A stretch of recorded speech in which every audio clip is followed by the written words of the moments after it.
mend with me. Today I'm going to show you how to repair thrifted jeans using a sashiko stencil. You're going to need thread, needle, scissors, a sashiko circle stencil. I am using our brand new vintage patch pack. This is 5 pieces of secondhand clothing meant to aid you in all of your visible mending projects. The first thing I'm going to use is our sashiko grid stencil and draw a 1-inch grid.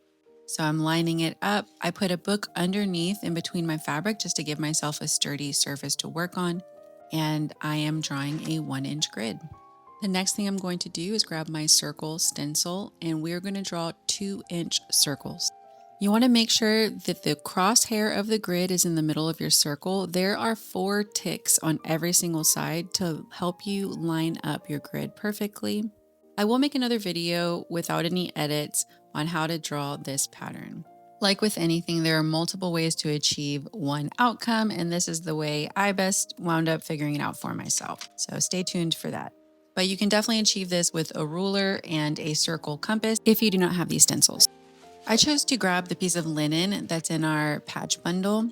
This is because I knew it wasn't going to show very much. I didn't want to snip away any threads. I wanted something light and sturdy. This is going to hold its shape really nicely underneath my jeans. I flipped my jeans inside out, put the patch on, and I'm base stitching it in place so I can remove these pins and my patch won't move around later on. Stay tuned for these flower thread organizers. I've been working with them, perfecting them. They're nearly ready to release. You thread your needle and tie an over-under knot at the end, and we are ready to begin embroidering. To embroider the 7 Treasures pattern, you're going to use the running stitch to embroider every helix going in one diagonal direction. You want to make small uniform stitches, the stitch on top being slightly longer than the stitch underneath your fabric. You also want to try to not have your stitches intersect on the inside of your flower.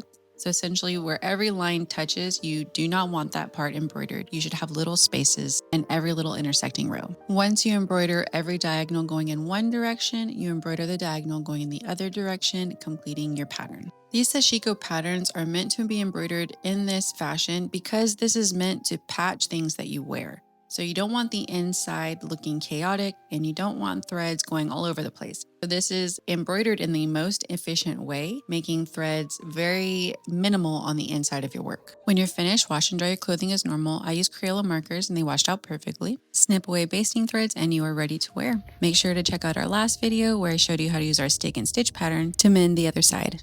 Thanks for watching. I hope you found this useful and I'll catch you on the next.